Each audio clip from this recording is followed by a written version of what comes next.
Vou pegar um negócio aqui, já vem.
Bom dia, pessoal. Bom dia a todos os professores que estão aí nos assistindo. Mais uma TPC. Bom dia, colegas.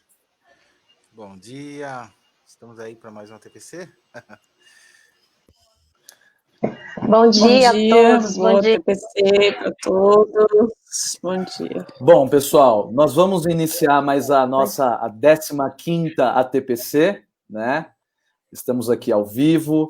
Nós temos aí um tempo muito curto, muito justinho, porque tem um tema muito complexo, um tema com um arcabouço assim amplo para nós discorrermos, e o tempo ele vai ser o nosso grande vilão, mas eu já vou colocar aqui para vocês.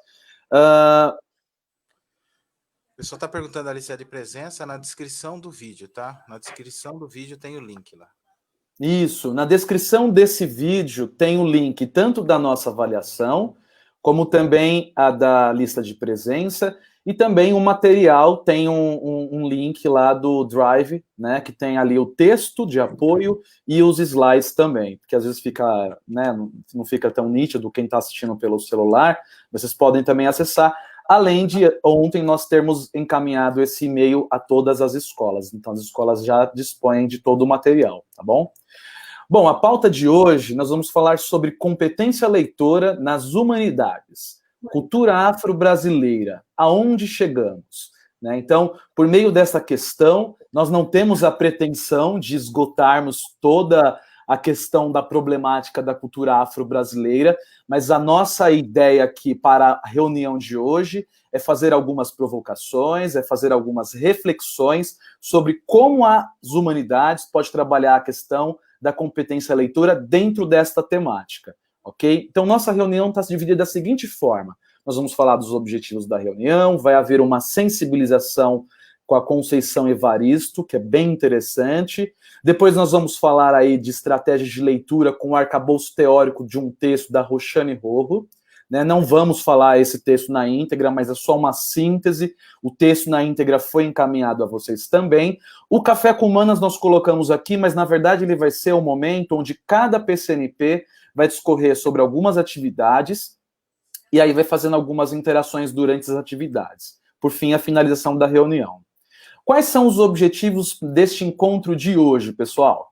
Orientar os professores, né, no trabalho de desenvolvimento da competência leitora e do aprimoramento da leitura crítica, ou seja, a responsabilidade da questão da leitura é de todos da unidade escolar, não somente dos professores de língua portuguesa, de todo mundo.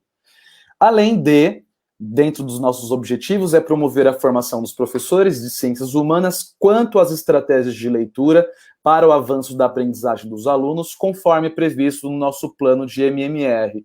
O MMR da diretoria tinha como premissa essa formação desde lá de trás, ok? Bom, vamos iniciar a sensibilização do vídeo. Na verdade, é um vídeo multimodal, porque tem um poema chamado Vozes Mulheres da Conceição Evaristo, mas é ela mesma que vai dar esse recado a vocês. Laércio, põe na tela, por favor.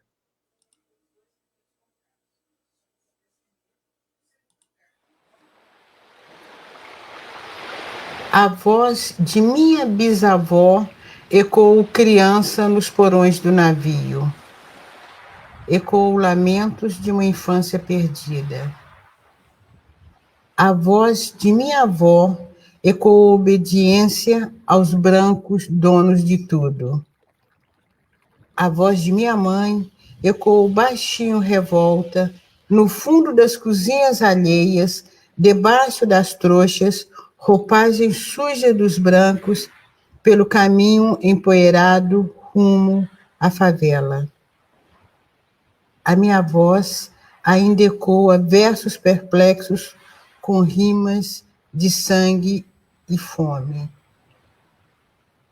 A voz de minha filha recolhe todas as nossas vozes, recolhe em si as vozes mudas caladas, engasgadas nas gargantas.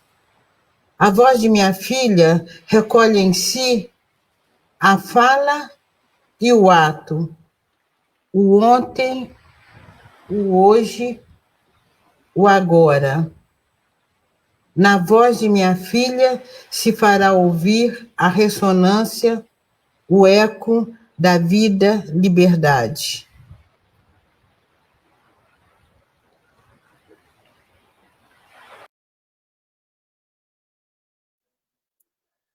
E aí, pessoal? vocês já tinham ouvido falar da Conceição Evaristo? Né? Já tinham ouvido este poema, né? O Vozes Mulheres? O que vocês entenderam e compreenderam da mensagem que tem no vídeo? Né? O que vocês conseguiriam, de repente, trabalhar, inclusive com os seus estudantes, ao desenvolver essa pauta sobre a questão da africanidades? E aí, coloca aqui no chat se vocês já trabalharam e já conhecem a Conceição Evaristo. Esse texto nós escolhemos como uma questão de porta-voz, e falar de cultura afro-brasileira é um assunto tão assim rico, tem tantas informações, né? Eu fiquei maravilhado, eu confesso a vocês que eu não conhecia a Conceição Evaristo, e por meio das nossas pesquisas, inclusive tem um site, Literafro, que é sensacional, coloca por favor, Laércio, aqui no TP, nós sugerimos, inclusive está nas nossas referências, lá tem uma série de escritores, autores negros, né, que discorrem sobre a sua ancestralidade, que é o letras.fmg.br/literafro, né? Inclusive tem todo um arcabouço teórico em relação a este poema que foi colocado, né? Quando ela traz à tona desde a sua bisavó, desde da sua avó, da sua mãe, e o que urge hoje na voz da filha dela, né? Então, nós colocamos, inclusive, Conceição Evaristo, para que vocês possam, caso não conhecessem, como eu também não conhecia, se repertoriar por meio da voz preta, falando da sua ancestralidade. Nós não temos a pretensão de esgotar esse poema, ele é muito rico para nós trabalharmos a nossa temática, mas é importante, caso vocês venham utilizar este vídeo, ou de repente o próprio poema, né, sem a questão da concepção multimodal, que façam a contextualização da Conceição Evaristo, quem foi esta mulher, que é uma mineira, né, que foi a primeira da sua família a conseguir a graduação, foi para o Rio de Janeiro, é doutora também em letras e cultura afro-brasileira. Então ela tem uma série, inclusive os livros dela, Ponciá, tem livros que foram traduzidos, né, para o inglês, francês e até alemão. Então é muito interessante e importante que vocês, de repente, olhem, né, um pouco mais essa questão da Conceição Evaristo. Mas a nossa ideia aqui é só fazer essa sensibilização. Exatamente, Flávio, o Quarto de Despejo de Carolina de Jesus também é outro clássico de uma autora negra que fala muito aí sobre essa questão e que infelizmente ainda carregamos até hoje, né, no século XXI, que desde os anos 50 e 60 ela falava sobre essa questão aí da periferia de São Paulo. Eu vou passar agora a vez para vocês, para o Laércio, que vai dar mais ou menos um arcabouço teórico para vocês sobre como trabalhar as estratégias de leitura. Nós não trabalhamos as estratégias de leitura, nós só apresentamos este vídeo para que vocês possam aí se repertoriar e se aprofundar mediante aí as referências que nós indicamos. É com você, Laércio. Obrigado, Wagner. Vou pedir para você dar uma atenção ali no chat, enquanto a gente passa aí a explicar um pouquinho. Colocar aqui, à disposição de vocês já está o material todo, ele foi enviado para as escolas. Deixa eu ver só se eu coloco aqui também o link para acessar o material de apoio. Aí vocês, aí tá aí o link na tela, vocês conseguem acessar. Tem muito material lá para estudar, principalmente a respeito das estratégias de leitura. Eu abri mão de fazer uma discussão sociológica aqui, a Patrícia vai suprir essa necessidade quando ela falar de filosofia, mas para falar um pouquinho sobre textos e como a gente trabalha esses textos em sala de aula. Então, dá uma olhada na tela aí, nós temos vários textos que podem ser trabalhados em sala de aula. O que vocês entendem, o que vocês enxergam aí nesses textos, né? Quais desses textos você já trabalhou em sala de aula? Dá para perceber que são vários formatos diferentes de texto. É interessante, nós falamos com o grupo, né, para trazer esse tipo de atividade, para mostrar para vocês a quantidade enorme de formas, de textos que tem para se trabalhar. Estudando aí a Roxane Rojo, nós vemos que ela fala sobre os textos multimodais ou multissemióticos, que é justamente esse aí que a gente tem na tela, que expressa a junção de várias linguagens dentro de um único texto. O texto ele evoluiu de tal forma que você teve o jornal impresso, depois você tem a mistura de imagens e texto escrito. Agora nós temos os memes, que é uma forma muito atual de se fazer. Os GIFs são formas de textos, são todas formas, expressões textuais, né? Então o texto ele vai além daquela questão impressa, escrita, né? Então ele agora envolve outras formas, outras modalidades dentro de um único discurso textual. É isso que a Roxane Rojo, o nome dela é complicado, né? Roxane Rojo, ela traz para dentro desse texto que está disponível para vocês. Avança, Wagner, pode avançar? Aí a gente vê, no próximo slide, nós vemos aí que ela começa o texto com um depoimento da Miúcha, onde ela conta como que foi essa instigação a ler, produzida pelo Sérgio Buarque de Holanda, um dos grandes sociólogos brasileiros, que explicou o Brasil, né, as raízes do Brasil, como que ele fazia com que seus filhos lessem. Então ela conta aqui esse fato interessante, olha, as paredes da casa eram cobertas de livros, e o pai incentivava a leitura com desafios, ou seja, ele instigava, né? Então ele dizia, Proust é muito interessante, vocês não vão conseguir ler, é muito grande. Então ele colocava ali um desafio. Mas se vocês soubessem como era Madame Verdurin, isso instigava os filhos deles a ler. Todo mundo pegava para ler. É necessário entender, ela tenta trazer no texto dela essa prática de que é necessário que o mediador, e o pai nesse lugar fazia o papel de mediador, né, nesse depoimento, instigava nos filhos o gosto pela leitura, o prazer pela leitura, através dos desafios. E esse é o nosso grande desafio de fazer com os nossos alunos para produzir leitores proficientes. Adianta.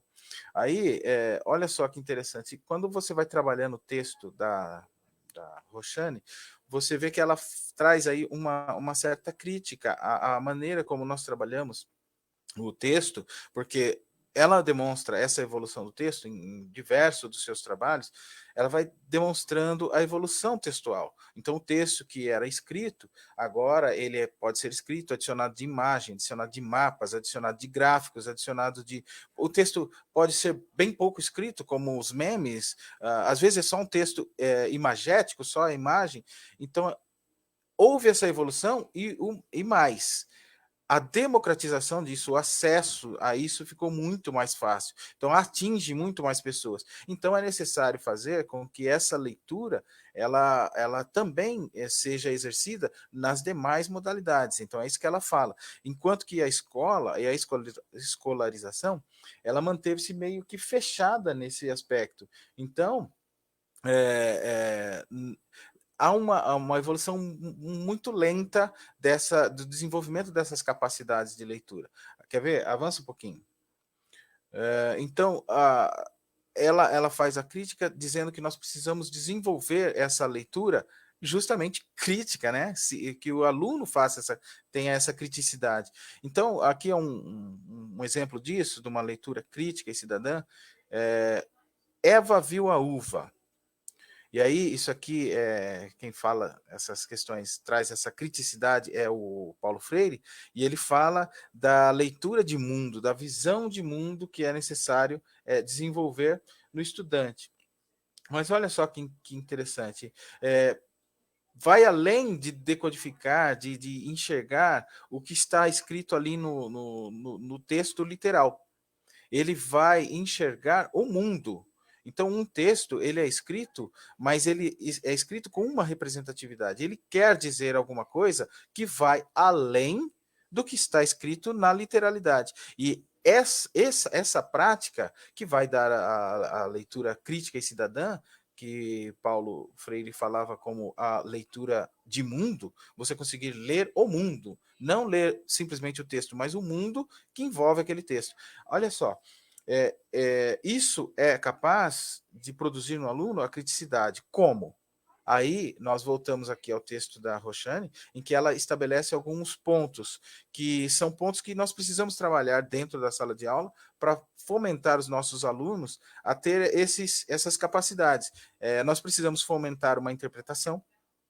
Então, não é só decodificar o texto, precisa interpretar.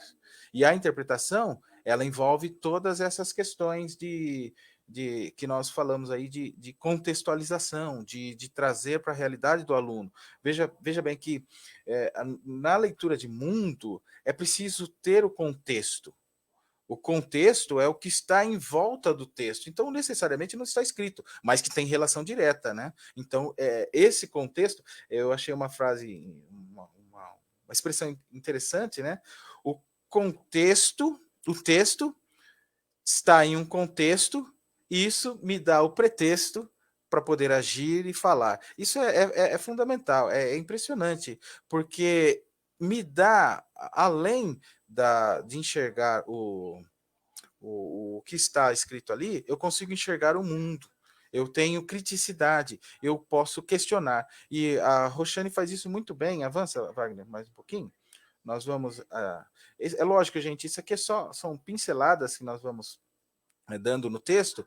O texto foi disponibilizado para vocês podem acessar e ler. Aqui está mais ou menos sistematizado, então ela estabelece ali algumas etapas, né,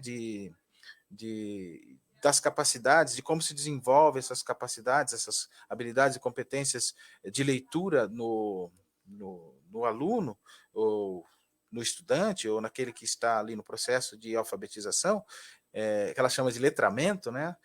Isso é muito legal porque ela estabelece uma certa ordem. Então, num primeiro momento, existem as capacidades básicas, que é a capacidade de decodificação, é ler a língua portuguesa, ler e entender o que está ali. Então, às vezes precisa de um dicionário, os alunos precisam de dicionário para fazer a leitura. Então, a gente pode emprestar o dicionário de língua portuguesa e trazer para a sala, para a aula de história, de geografia, de sociologia, de filosofia, para que eles possam decodificar corretamente aquilo e depois passar para as fases posteriores. Quer ver? Adianta, Wagner. Que é a compreensão. Então, a capacidade de compreensão. Primeiro ele decodifica, depois ele vai gerar uma compreensão acerca daquilo. Na compreensão, veja que precisa de um arcabouço maior, e é nesse aspecto que nós entramos como mediadores. Para ativação, para antecipação, checagem de hipóteses, localização, comparação de informações, generalização. Muitas vezes o aluno ele não sabe fazer isso, então precisa ser orientado. Olha, você lembra? E você começa a tecer relações com a vida dele para que ele possa, então, enxergar como essas coisas vão acontecendo. E aí, por fim, ele começa, então, num grau de complexidade maior, ele começa a replicar o que o próprio autor escreveu. Replicar não no sentido de ir contrário, né? Você criticar não no sentido de discordar, mas no sentido de colocar ali as impressões que ele conseguiu absorver enquanto leitor. Porque lembra, contexto, no contexto, envolve quem escreve e quem lê. Então, é necessário saber que tem essas duas vertentes, duas visões, de quem escreveu e de quem leu. Né? Então, é muito interessante isso. E ela faz uma crítica que a escola, a maneira como a gente trabalha a leitura na escola, muitas vezes para neste primeiro movimento, parou ali na decodificação e muito raso, né? Muito superficialmente a gente entra ali na questão da compreensão e tenta compreender o que o autor escreveu. Mas é preciso fazer além disso, né? Compreender o que o autor escreveu e fazer a correlação com o que o leitor está lendo e a realidade do mundo do leitor, comparar os dois mundos, o do leitor e do escritor, para poder, então, gerar essa criticidade. É nesse sentido que ela trabalha o texto, então. É muito bom o texto, fica aí a dica para vocês relerem, né? E estudarem, né? E fora isso, nós vamos sentir, na verdade, na prática da sala de aula, a importância que a leitura tem para nós das ciências humanas, principalmente quando se fala de leitura crítica, né? Porque criticidade é uma coisa que nós, das ciências humanas, temos que desenvolver aí. E isso é um dos fatores mais relevantes da leitura dentro das ciências humanas. Volta aqui, Wagner. Pode adiantar o slide? Volta aqui, aparece aí. Nós vamos passar agora a fazer a discussão de como, na prática, a gente começa a enxergar e estabelecer atividades de leitura dentro da sala de aula. Então, são modelos, né, Wagner? Patrícia, acho que a Patrícia começa, né? São modelos Isso mesmo. A leitura dentro da sala de aula, dentro das ciências humanas, né? Muito legal, Laércio. E na verdade, nos nossos slides tem todas as informações, nós não vamos ter tempo de ficar lendo um por um, mas tem esse material, como o Laércio já reforçou, né? Qual é a contribuição do letramento escolar dentro de todas as disciplinas, né? A Patrícia vai fazer mais ou menos aí um percurso. Aqui nós colocamos também, a título de curiosidade, as habilidades de leitura que ocorrem geralmente nas APs de língua portuguesa, né? Será que dentro daquela habilidade de distinguir fato de opinião, as humanidades não trabalham isso o tempo todo, né? A questão de reconhecer argumentos utilizados em um texto para a defesa de um ponto de vista. Então, a gente faz isso o tempo todo, né? Então, é importante que vocês acessem esse material. O Norberto falou que o e-mail não abre. Pode pedir autorização que eu autorizo. Não sei por que aconteceu isso, porque eu tinha compartilhado com todo mundo que tinha o link, mas não tem problema. Pede Wagner, que a gente autorize. Tenha sido aquele link anterior que você enviou, o encurtador. Ele vale por um dia só.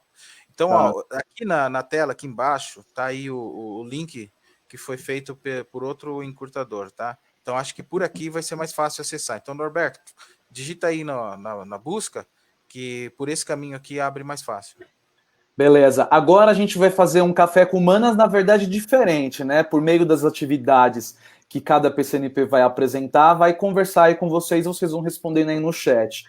Tudo bem, então? É com você, Patrícia. Ok. Bom, nós vamos entrar um pouquinho em leitura e filosofia. Pode passar? Bom, quando eu estava, né, elaborando esse material de formação, eu encontrei esse texto da doutora em educação Cláudia Benetti e ele me fez refletir. Eu pensei na minha própria prática enquanto professora de filosofia e fui fazendo aí uma autoavaliação. E eu gostaria de compartilhar ele com vocês. O ensino de filosofia, mais especificamente, se mantém ainda para muitos professores como um espaço para realizar discursos moralizantes, ideológicos, carregados de verdades absolutas, sem a possibilidade de um lugar vazio se instaurar para trânsito à palavra do outro. Dessa forma, a filosofia torna-se uma cartilha de maneiras adequadas de ver o mundo, um espaço para educar moral ou ideologicamente os jovens. Nesse contexto, não há possibilidade para a manifestação de sujeitos singulares com produção de diferença. Esse texto foi retirado do livro dela, Filosofia e Ensino. Deixo aí para a reflexão de vocês também, porque me fez refletir. Pode seguir? Bom, não tem como falar de leitura em filosofia sem passar antes pela reflexão filosófica, né? Mas eu fico me perguntando como desenvolver essa capacidade, que vai além da simples reflexão, que envolve ali, a capacidade de ler o mundo e a realidade de modo crítico, deixando para trás, né, aquela visão simplista e reducionista das coisas, ou seja, né, caminhando para essa visão de mundo global. Olhando, né, para tantos fenômenos que são tão complexos, né, de modo que eles possam ser problematizados, questionados e compreendidos. A gente tem uma difícil missão aí, né, ou um difícil desafio. Como se chegar a essa autonomia de pensamento e, com isso, né, levar os nossos alunos ao protagonismo? E eu vou além, né, um pensamento, quando a gente fala de reflexão filosófica, nós temos aí um pensamento criterioso, que possa ler esse mundo dentro de todas as suas contradições e assim poder atuar nele e, além disso, transformá-lo. Eu não vejo outro caminho que não seja através da reflexão filosófica, né, que é uma especificidade da filosofia. Adiante. E o texto filosófico? Nós temos aí, né, esse desafio, né, que é despertar, né, hoje, nos estudantes o gosto pela leitura, e ainda mais no ensino médio, onde o hábito de leitura não existe, né, como uma prática social. E quando o texto é filosófico? Que normalmente é um texto que exige uma leitura um pouco mais complexa. O texto filosófico filosófico, ele possui algumas características centrais, né? Então, ele apresenta ali uma orientação temática e um determinado problema apresentado. Dentro dessa orientação temática, surge a ideia central, e isso que nos dará condições necessárias para dar a continuidade, a unidade e a comparação dentro do tema, e além, claro, da intencionalidade. E sobre o problema apresentado, ele pode trazer uma questão ética, por exemplo, né? Ele sempre traz alguma questão ali para ser trabalhada, ou em uma temática curricular, como, por exemplo, filosofia política, a gente pode ali trazer ali e falar sobre corrupção do Brasil. E tudo isso, né, a partir sempre da contextualização que os nossos amigos aí já falaram anteriormente. Pode seguir? E a escolha do texto, né? Como escolher o texto, né? Qual o texto apropriado para ser usado, por exemplo, no ensino médio? Eu acho que não existe uma fórmula, né, uma receita pronta. Mas há um aspecto importante. O texto filosófico, ele tem sempre que cumprir o quê? A função mediadora. O nosso material, normalmente, já traz um texto filosófico ali dentro, um excerto. Nós trabalhamos sempre com excertos, né, porque é difícil trabalhar com uma obra completa, mas nós podemos também escolher um texto para contrapor algum tema, ou até mesmo utilizar outro, né, dentro de um projeto interdisciplinar, que é o que nós vamos ver aí daqui a pouco, né, mais para frente. O mais importante é que o professor seja sempre o mediador e não o comentador do texto, né? Que ele seja o intermediário entre o saber especializado e o nosso aluno, e o aluno, que às vezes ainda não consegue fazer isso por conta própria. Isso não significa jamais reinventar o pensamento já pensado pela obra, pelo filósofo. O intuito é levar a realidade a ser questionada e que isso se reverta em uma ação de fato. E aí o texto tem algumas funções, né, dentro da sala de aula. Primeiro, que ele precisa ser uma resposta a uma problematização, ou uma problematização advinda de uma temática curricular já posta, capaz de conduzir o diálogo em sala de aula, e é necessário que o professor realize, claro, sempre uma breve introdução e a contextualização dessa produção filosófica, para fazer sentido para o aluno, e ter uma relação dialógica com a problematização. Adiante. Bom, e quais são as etapas, né, para se trabalhar uma leitura? Não só na aula de filosofia, mas em qualquer disciplina. Claro que aqui eu vou trazer um pouquinho voltado mais para frente para a disciplina de filosofia, mas isso aqui, gente, isso está presente em qualquer disciplina, em qualquer aula. Então, nós temos ali a sensibilização, que é o ponto de partida, então é um momento de envolvimento da realidade dos estudantes. Então, é importante que eles percebam que a realidade também é um assunto filosófico e pode ser abordada com critérios diferentes, profundos e também precisos. A sugestão é que só então se inicia o estudo filosófico usando o texto filosófico a partir de uma sensibilização. Então, nesse momento, acaba se criando a empatia entre o texto e o estudante. E essa sensibilização ela pode ser feita por meio de vídeo, um filme, uma música, um poema, como nós, né, deixamos aí a sugestão no início da Conceição Evaristo. Então, é um momento que ali eles têm que sentir na pele. Quem não ficou tocado, né, com o poema da Conceição Evaristo, né, no momento que ele estava passando. Eu, por exemplo, a primeira vez que eu ouvi, eu fiquei bem tocada. Então, esse é o momento, é a sensibilização, o próprio nome já diz.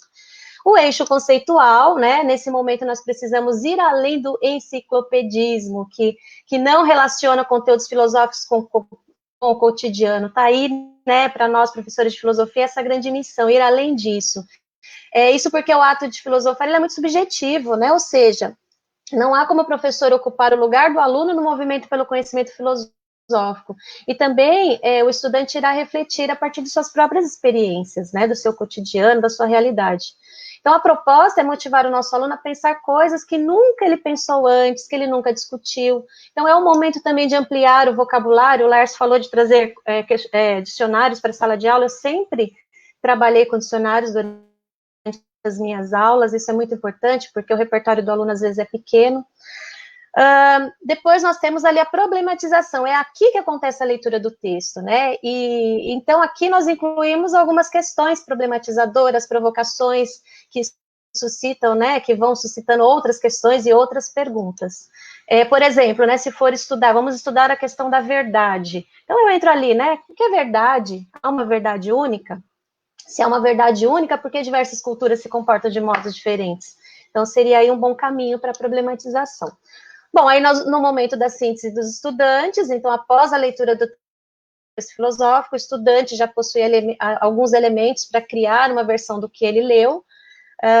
Essa versão, né, trará as referências e os argumentos dele já construídos em cima da leitura realizada.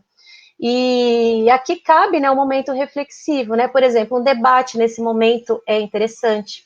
E por fim, né, que seria o último momento, que é a intervenção. Então, aqui é o ponto de encontro entre os saberes dos filósofos e a compreensão dos estudantes. Então, é importante sintetizar essas contribuições durante esse processo de leitura e interpretação. E, finalizando, a gente pode entrar ali com uma avaliação da intervenção. Pode seguir? Bom, continuando, né, ali com a leitura em filosofia, nós temos aqui uma sugestão de atividade que vai tentar exemplificar as etapas que foram faladas anteriormente. Por conta do tempo, nós vamos explaná-la muito rapidamente, então ela será o ponto de partida para a ideia de um trabalho interdisciplinar que nós vamos ver a seguir. Então vamos lá, nós temos aqui o tema, que é Cultura Afro-Brasileira, onde chegamos. O objetivo, né, eu reforcei esses objetivos pelas habilidades do segundo ano do ensino médio no primeiro bimestre, que é identificar diferentes conceitos de liberdade com base em algumas teorias filosóficas e desenvolver habilidades de leitura, escrita, planejamento investigativo para autonomia intelectual. Adiante. A sensibilização, que é o nosso ponto de partida, como eu disse anteriormente, né, ela vai ocorrer pela leitura ou apresentação de um vídeo. Aí, no caso aqui dessa atividade, eu utilizei o mesmo poema, que é o poema Vozes Mulheres, da Conceição Evaristo, que foi apresentado lá para vocês. Pode seguir. Em seguida, né, vem então a sondagem, né, que parte do levantamento dos conhecimentos. Eu preciso saber o que esse meu aluno já conhece, né? Eu vou partir desses conhecimentos prévios dele.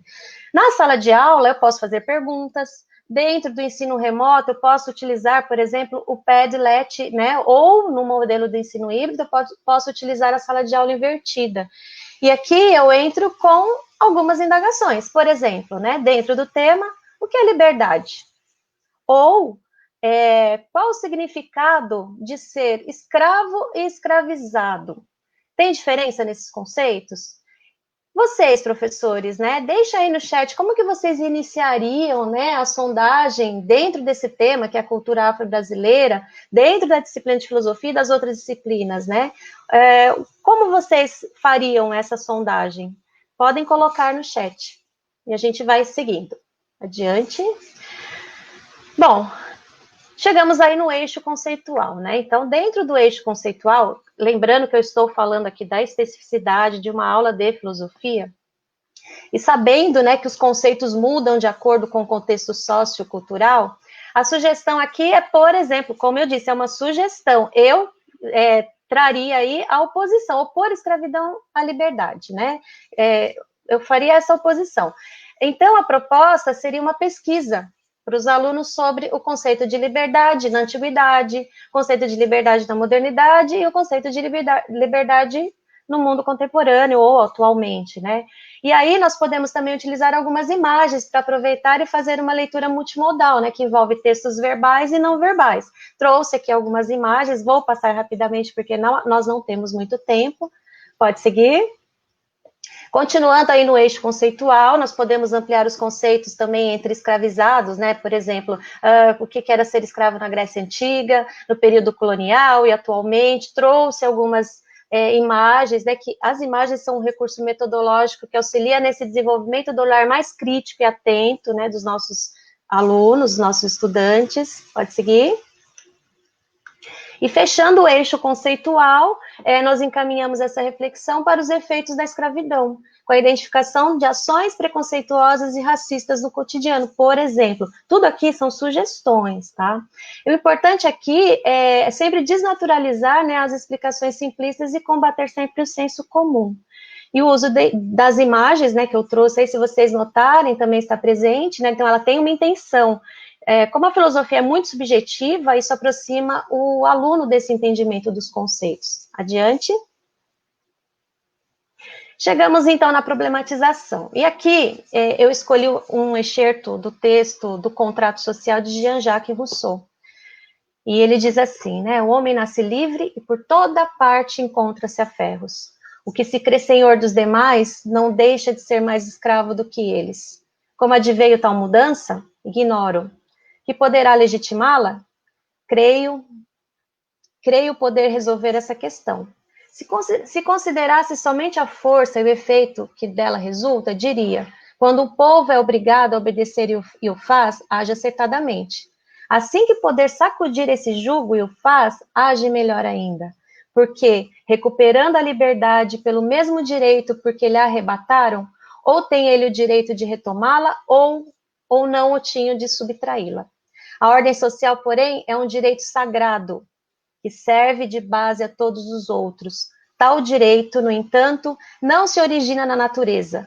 Funda-se, portanto, em convenções. Trata-se, pois, de saber que convenções são essas. Antes de alcançar esse ponto, preciso deixar estabelecido o que acabo de adiantar. Pode seguir? Então, leitura feita, nós partimos o quê? Para as indagações. A nossa proposta até aqui, né, partiu aí de um tema transversal. Então, a primeira pergunta que eu faço, eu quero que vocês coloquem aí no chat, né? E vocês, professores, que tipo de indagações, que tipo de perguntas ou provocações vocês fariam com base nesse texto? Enquanto vocês vão colocando, eu vou seguindo. Aí eu queria que o Laércio, se tivesse alguma pergunta, que ele trouxesse para a gente aí, para compartilhar, para interagir. A segunda pergunta, qual outro texto poderia, né, dentro da filosofia, qual outro texto filosófico poderia contrapor o pensamento de Rousseau? Né, vocês teriam alguma indicação? Lembrando, né, que a intenção aqui é estimular essa reflexão, né, para o trabalho em conjunto, se vocês puderem aí contribuir no chat. Enquanto vocês deixam essas sugestões, eu vou lembrar que nesse momento cabe aqui, claro, uma breve, quando eu trago o texto filosófico, faço a contextualização, eu poderia falar aí que primeiro Rousseau, né, ele parte dos direitos naturais, justificando que a escravidão nada mais é do que um direito artificial, não existente, instituído com a premissa do uso da força, e que ele não se legitima, uma vez que os direitos são direitos e nada lhe dá o direito de encarcerar o outro, e por aí vai. E aí, Laércio, tem alguma contribuição? Olha aí, ó. Charlie colocou aqui, ó. Pergunto muito em sala de aula. Quem determina a liberdade? Acho que o Noel colocou também aqui, ó. Não existe liberdade, e sim momentos de liberdade, subjetivamente falando. Agora, pois, pode-se falar de liberdade coletiva, estruturada, com normas. A questão da liberdade é um tema muito polêmico, envolve questões de cultura. É um tema, inclusive que está, né, no nosso eixo, né, nos nossos conteúdos. Realmente é muito polêmico. Então a gente tem que começar essa discussão. E eu acho que o Noel trouxe. Pode falar. O pensamento de Rousseau. Com quem? Com Hobbes. Muito bem. Muito bem. Tem mais algum? Porque a gente precisa seguir por conta do tempo. Pode seguir, Patrícia. Pode seguir, então. Ok. Bom, eu pedi a sugestão de vocês aí no chat, mas eu também pensei na minha, né? E eu não trouxe o texto, mas eu trouxe aí John Locke, né? Por quê? Bom, primeiro porque ele é considerado pelos seus críticos como sendo o último grande filósofo que procurou justificar a escravidão absoluta e perpétua, né, sustentando aí pelo tal do contrato de servidão, que previa que aquele que poderia ser morto assume o ônus de servir em troca de viver. E no segundo tratado sobre o governo civil, ele ainda argumenta, né, somente os escravos tomados de uma certa maneira por certas pessoas podem ser considerados justamente escravos. Então, é interessante a gente trazer, né, outras visões para que pode seguir, vamos seguindo aí, que aí a gente vai discutindo. Então, aí na síntese, né, desse trabalho, lembrando que, gente, eu fiz isso muito rapidamente, né, claro que isso demandaria um tempo maior para ser trabalhado. Então, na síntese, eu posso ali propor, é o momento até de propor uma produção escrita a partir, daí eu trago uma frase aí, né, para que eles, a partir dessa frase, façam aí a sua produção escrita, né. Então, eu trouxe assim, ó, nenhum ser humano com direito individual tem o direito de ter a propriedade da vida de outro ser humano. E na intervenção, onde nós temos os encontros dos saberes, nós podemos, a partir do texto, ir pelo caminho de, por exemplo, como pensar a escravidão. Então, eu retomo as etapas anteriores e concluo com a reflexão de que direito e escravidão seriam palavras contraditórias e que se excluem. E nisso eu vou fazendo essa espiralidade da complexidade do tema para que o aluno chegue aí, né, dentro das suas conclusões. A partir daqui, nós podemos ampliar essa discussão para outras disciplinas, que é o que nós vamos fazer agora, né, a partir dessa problematização.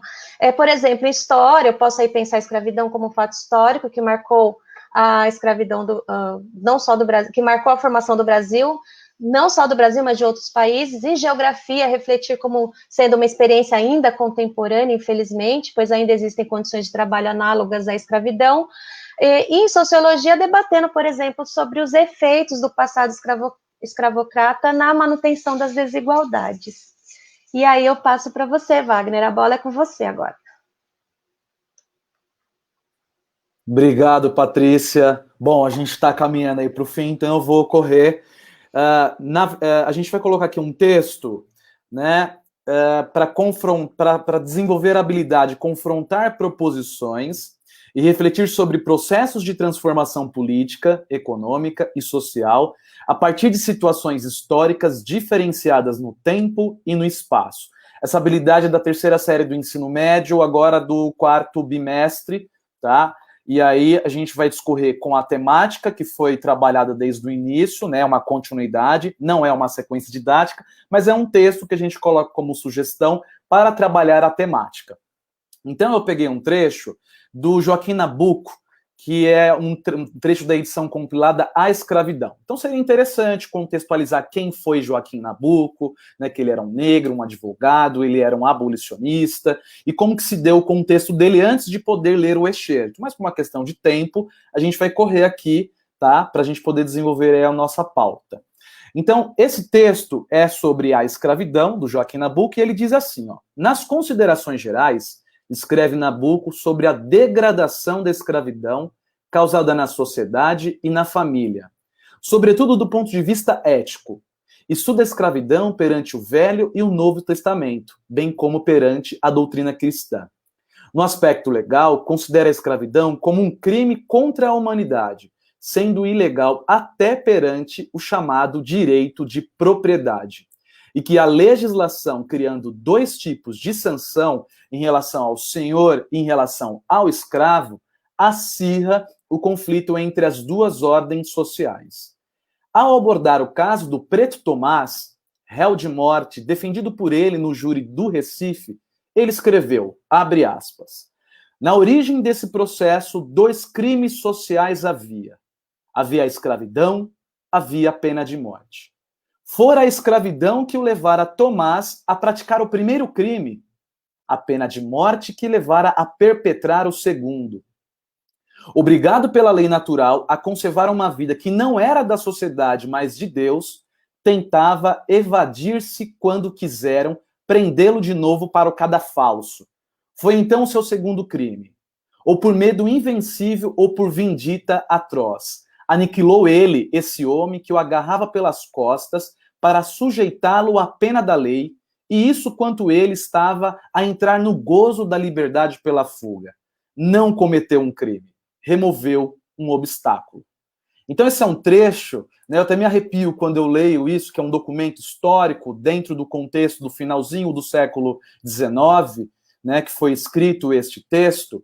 E aí eu coloco para vocês, nós não vamos colocar aqui perguntas, mas você, professor, coloca aqui no chat, que tipo de perguntas vocês colocariam para suscitar a reflexão desses estudantes, né? Levando em consideração que a gente tem a habilidade de confrontar proposições e refletir sobre processos de transformação política, econômica e social a partir de situações históricas diferenciadas no tempo e no espaço, e cuja temática é cultura afro-brasileira, aonde chegamos. Então, dentro dessa intencionalidade, usando este texto, como que vocês trabalhariam isso na sala de aula? Que tipo de perguntas vocês evocariam para fazer o aluno chegar a essa reflexão e ir construindo esta habilidade? Coloca aí no chat, porque a gente vai lendo essas questões, porque como diz o próprio Leandro Carnal, o bom professor é aquele que faz boas perguntas. Que tipo de pergunta o professor pode fazê-lo para provocar tal intenção em fazer o aluno compreender, né? Como que vocês trabalhariam esse texto? Porque a gente percebe que tem algumas palavras que são complexas. O que é um cadafalso? Né? Então, precisaria de um dicionário, precisaria, neste caso, o Google, porque o ensino tem acontecido de forma remota. Então, eu uso lá o Google para poder entender o que é cadafalso, né? O que é acirramento, né? Acirrar o conflito. Muitas vezes o aluno, por conta de decodificar aquele texto, de compreender a semântica da palavra, ele não consegue ampliar aí a sua reflexão. Então, neste caso, existem alguns cuidados, né, para eu poder trabalhar esse texto, e, obviamente, esse texto foi escolhido para trabalhar com os alunos da terceira série do ensino médio, tá? Se tiver alguma pergunta, Laércio, coloca no chat, por favor, mas eu vou correr por conta do tempo, tá bom? Além desse excerto, pessoal, a gente poderia também, de repente, colocar aqui leituras de imagens, né? Eu posso explorar essa linguagem multimodal, né? Um texto verbal e não verbal. Como que eu faria essa leitura de imagens, né? A primeira tem aí uma família brasileira do Jean-Baptiste Debré, do século XIX, né? E aqui eu tenho uma charge do Latuf de 2013, não sei se dá para vocês enxergarem ali, mas eu tenho uma imagem de uma empregada doméstica, que na verdade ele faz uma analogia com um turbante, com correntes e com marcas, né, fazendo uma associação à questão da escravidão, e uma mulher branca com um chicote, com a revista da capa Veja na mão, quando se deu, né, os direitos trabalhistas dos domésticos, das domésticas, né? Então isso gerou também aí todo um rebuliço aí por parte da sociedade civil brasileira. Então, de que forma vocês trabalhariam essas imagens para fazer entender o conceito cultura afro-brasileira, aonde chegamos? Né? Que tipo de perguntas, como que vocês trabalhariam essas imagens? Eu vi aqui que a professora, eu não estou conseguindo enxergar aqui, vou chegando. A professora Tereza diz, como você percebe a escravidão e a pena de morte naquela época e hoje. Boa, Tereza. O Herculano, ele diz, como remover tantos obstáculos neste tempo, com tantos preconceitos e discriminação. A Karina Barros, ela fala, como o Poder Judiciário e Executivo permanece a criminalizar a população preta na atualidade. Né? Então, tem muitas questões que nós podemos incitar para fazer essas reflexões. Tem um texto que nós não, por conta de tempo, não vamos trabalhar aqui, que fala sobre o racismo estrutural e o silêncio da imprensa. É um texto que está no Observatório da Imprensa, que está nas nossas referências, que seria muito importante que vocês se aprofundassem. Ele traz um arcabouço, assim, de todas a área das humanas, para trabalhar essa questão por meio de fatos, por meio de dados, né? Será que a gente consegue, por meio desse percurso, falar em racismo estrutural? Eu consigo trabalhar essa temática por esse viés? Então, vocês têm excertos, tem a imagem, tem o John Locke, que foi um filósofo da época do iluminismo, né? Então dá para a gente trabalhar tanto a questão do passado, do presente. Eu posso fazer a associação desde a sensibilização da Conceição Evaristo, que ela traz os seus ancestrais e por meio do poema dela, ela vai relatando, né, uma série de questões que acontecem desde o passado e hoje, que a voz da filha dela, né, se faz valer a questão da esperança, né? Eu posso associar a imagem que a própria Patrícia colocou do Vidas Pretas Importam, né, que começou com um movimento lá nos Estados Unidos e tomou uma proporção aí global. Enfim, a gente tem só algumas incitações à reflexão, mas nós não temos a pretensão de esgotá-las por uma questão de temática. Então eu deixo com vocês aí agora a Adriana para falar um pouco da geografia, tá? Olá, professores. Agora, então, vamos conversar sobre geografia. Então, leitura em geografia. Pode ir adiante. Então, aqui eu coloquei algumas habilidades, né, para a gente começar o nosso bate-papo, né, porque todas as discussões que a gente faz sempre é pautado aí nas competências e habilidades. A gente tem aí no primeiro momento as competências da BNCC, que são aquelas 10 competências, eu coloquei algumas, mas como elas se relacionam, então eu coloquei algumas aí. Então, a do conhecimento, que é a da empatia e da cooperação, a da responsabilidade e da cidadania, que também está relacionado com a questão cultura, né? A gente tem, coloquei 2 habilidades, então, a habilidade aí de distinguir elementos do mapa, né? Então, título, legenda e etc. E a gente tem também a questão aí do processo migratório, interno e externo, né? Relacionado aí à cultura africana, indígena, europeia, então peguei essas 2 habilidades para a gente estar trabalhando, e como a gente está falando de leitura, a gente tem aí a habilidade de leitura, eu coloquei identificar informações em um texto, né, com auxílio de recursos gráficos visuais, então relacionar textos verbais e não verbais, e também identificar informações explícitas e implícitas no texto, adiante. Para iniciar, então, essa conversa, a gente pautando lá no documento da SEDUC, né, aquele documento sobre recuperação, mas esse movimento não é só com trabalho de recuperação, né, toda aula o que ele mostra aí pra gente, que tudo tem começo, meio e fim, né, então, como a sensibilização, que é o início, né, o Wagner, a Patrícia já falou um pouquinho aí dessa questão da sensibilização, da importância da sensibilização, então a gente trouxe aí, se é uma aula de geografia, a gente traz esse mesmo texto, né, da Conceição, né, que é um poema, para estar fazendo a sensibilização com os alunos, e ela fala, né, o antes, o agora, né, então, assim, essa questão do tempo e do espaço, né, o que mudou, é importante, né, a gente depois articular com a questão da geografia. A ativação inicial da questão da sondagem, né, a gente pode estar fazendo essa discussão, né, o que vocês sabem sobre a questão dos negros no Brasil, né, porque a maioria dos alunos, ou o que vem à nossa cabeça no primeiro momento é a questão da escravização, né. Então, essa primeira discussão é importante, né, e depois a gente pode estar fazendo essa discussão e ampliando também o que tem, né, de recursos naturais e aspectos físicos que a gente trabalha também na geografia, a riqueza cultural que a gente tem na África, né, mas uma primeira discussão de sondagem essa questão. Na questão do desenvolvimento, a gente tem a questão da leitura, né, sobre os imigrantes afrodescendentes no Brasil, que muitos autores chamam de diáspora, né, diáspora africana, né, e aí a gente também pode estar trabalhando a contextualização, tanto na sondagem como no desenvolvimento, mas a contextualização ela é importante, que é aquele movimento que a gente traz para a cidade, que a gente traz para o estado de São Paulo, que a gente traz para a realidade do aluno, é importante, né, a questão da contextualização, eu não coloquei a palavrinha aí, mas sempre a contextualização é importante aí nessa questão do desenvolvimento ou na ativação inicial, né, na finalização é a sistematização do que foi discutido, né, o resumo, o que a gente pode estar pensando em algumas questões também para estar fazendo um fechamento, pode passar, a gente tem aí no primeiro momento um mapa histórico, né, que muitos de vocês já trabalharam esse mapa, né, ele é importante porque ele mostra, né, que o grande fluxo aí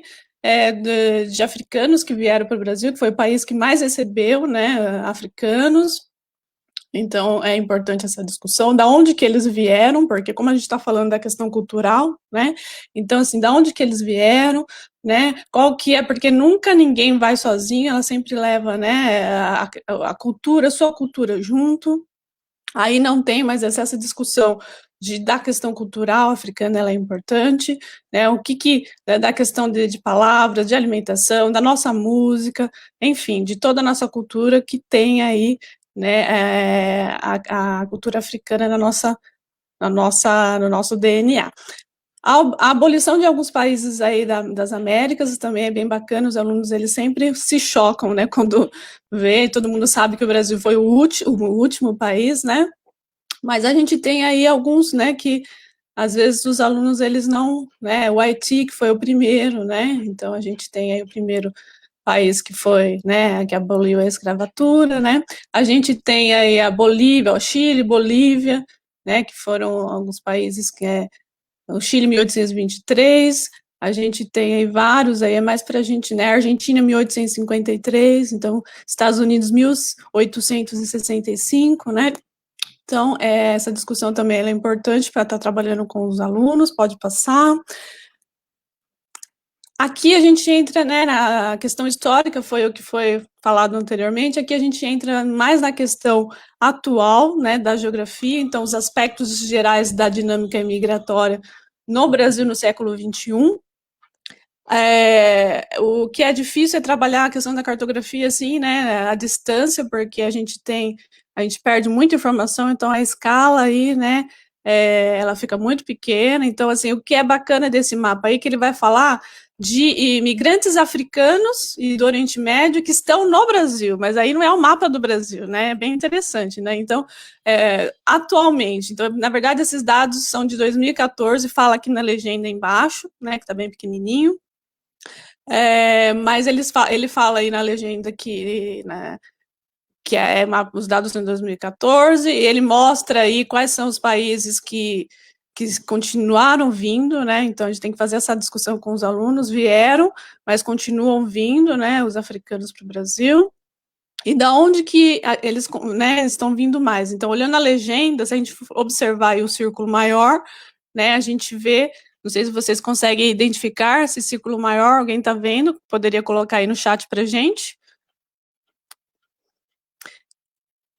Se a gente está falando da questão cultural, né, a língua é um fator que aproxima bastante, então a gente tem Angola, né, Angola que é um país, né, os angolanos ainda têm uma presença muito forte no Brasil, né, então, assim, esse mapa é bem bacana, que ele mostra, então, além de Angola, a gente tem outros, né, que mostram aí, conforme a legenda, a gente tem África do Sul, a gente tem Moçambique, que continua, né, vindo, então, tem vários aí que, né, em 2014, o mapa mostra que continuam vindo. Pode passar. Aqui tem algumas informações para fazer a contextualização. Depois vocês podem utilizar com mais, né, com mais tempo, que a gente está, né, infelizmente, com pouquíssimo tempo, mas aí ele vai estar falando dessa questão da migração sul-sul. Esse é o material, esse primeiro tópico é o material do NEPO, que é da Unicamp. Se vocês quiserem, tem um livro que dá para baixar, eu baixei do Google, é só colocar Migração Sul-Sul, Unicamp, NEP, que vocês vão achar lá o livro para baixar, é bem interessante, que fala sobre alguns dados, do estado de São Paulo, fluxo migratório aqui do estado de São Paulo, é o que fala nesse primeiro tópico. No tópico seguinte, ele vai falar um pouquinho da questão, eu achei, com muito esforço, alguns dados de Jundiaí para fazer a contextualização, né, que vai estar falando, então, sobre entre 2000 e 2015, a quantidade aí, 325 mil imigrantes registraram aí presença aqui no estado de São Paulo. Em Jundiaí, nessa época, a gente teve, então, 1.725 imigrantes vindo aqui para Jundiaí. Desses aí, uma parte são de alemães, americanos, chineses, né, mas uma outra parte são de haitianos, latino-americanos e africanos que continuam vindo, né, fazer parte aqui da cultura brasileira. Então, esses dados aí, depois fala também uma reportagem, né, que fala que em 2017 já são 73, então, assim, então a gente percebe que é um fluxo, mas é um fluxo transitório aqui na cidade de Jundiaí. Então, de 1.725 pessoas passam em 2015, em 2017 passa para 73, pode passar, por favor. Então, a gente percebe que é uma cidade que não ficou com esses imigrantes, né? Uma boa parte, ela não ficou na cidade. Aqui a gente tem, né, um mapa do estado de São Paulo, esse mapa é de 1920, né, a gente consegue, infelizmente, está com pouco tempo, tinha muita coisa para a gente estar discutindo, mas, enfim, aí a gente percebe que, por que eu trouxe esse mapa aí para vocês? Aí dá para ver bem a questão da escala, então a escala, cada centímetro equivale a 100 quilômetros. Essa discussão com os alunos era importante, então 1 centímetro no mapa equivale a 100 quilômetros. A questão das cores, que parece muito simples, mas Marcelo Martinelli, ele é uma referência na cartografia, e ele fala que trabalhar com as cores em cartografia é algo muito complexo, é uma das coisas mais complexas, né? E o nosso cérebro, o que ele entende? O nosso cérebro entende que as cores mais escuras, elas são onde tem uma cidade. Então, aí tem toda essa lógica aí das cores aí nesse mapa, que seria importante, vocês têm todo o material aí para estar trabalhando com os alunos. Adiante. Aqui eu quis pegar, né, um mapa da cidade de São Paulo, que é um mapa que vai mostrar a questão, né, da segregação socioespacial que a gente tem aí na cidade de São Paulo. Então, onde que está concentrada a população negra na cidade de São Paulo. Então, a gente fala da questão da cultura afro, né, mas a gente percebe que, além da discussão, que muitos autores falam da questão do racismo, a gente vê no espaço, por isso que é importante a discussão na geografia, a gente vê no espaço como que essa segregação racial, ela se perpetua aí no espaço. Então, a gente verifica aí que, né, que, por exemplo, os bairros de São Paulo, onde está concentrada a população negra, né, Parelheiros, Cidade Tiradentes, Guaianás, Cidade Ademar, né, São Miguel Paulista, que são os lugares aí da cidade de São Paulo que a concentração de negros, pode estar passando. Aqui a gente tem uma imagem, não é um mapa, mas é uma imagem que mostra a questão aí dos refugiados, né, da onde que essas pessoas estão saindo. A gente tem que saber, né, rapidamente, que já estamos, né, infelizmente temos pouco tempo aqui, mas a partir de 2017, a política brasileira aprovou uma lei da imigração, né, que favoreceu refugiados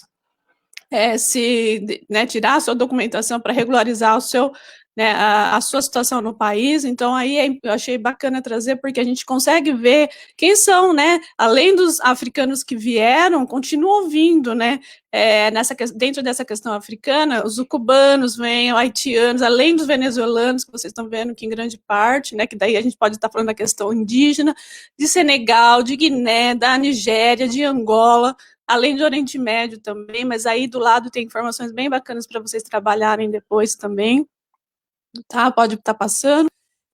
Finalizar, fechar, que já passou aí 1 minutinho, mas assim, não tem como, gente, eu queria fazer uma discussão mais com você, bate-papo, mas por tempo, né, então aí a gente tem uma imagem que vocês podem estar trabalhando com os alunos. Então, quando eles falam que né, a população negra, trabalhar com as minorias, na verdade não é minoria. Então, no Brasil, a gente tem uma maioria que é de população negra, então essa discussão é importante, que precisa, né, então, 51% da população é negra, né, e a outra metade tem o dobro das oportunidades. Então, é a questão da equidade mesmo, de que todos têm que ter oportunidades, né?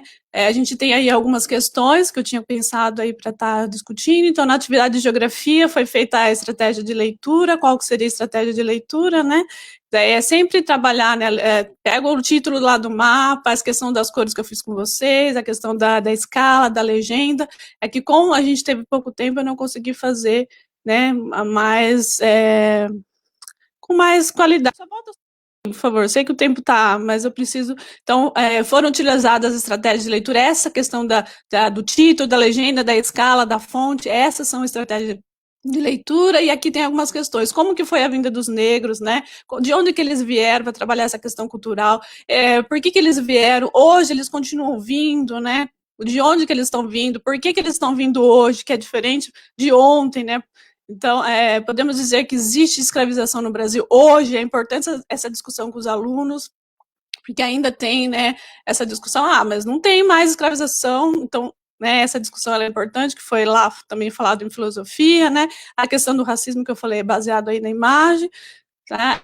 A questão da globalização, pode estar passando, por favor, Lars, da globalização, que a gente percebe aí da questão do mercantilismo, que foram as grandes navegações, e né, capitalismo, a questão da globalização, e até hoje, a gente, né, com todo esse caminho, para a gente estar discutindo com os alunos. Aqui eu coloquei leitura de mapa.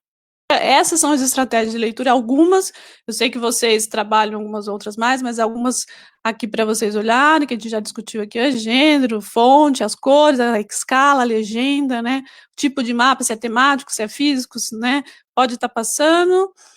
Estourei o tempo aqui, mas não teve jeito. Então, a gente tem aqui os nossos contatos, qualquer problema, qualquer dúvida, a gente tem os nossos e-mails, para vocês entrarem em contato, pode passar. Aqui a gente tem a lista de presença, mais uma vez, aí o QR Code da lista de presença é a primeira, a segunda é a avaliação da reunião, que é importante para a gente sempre estar contribuindo aqui com vocês.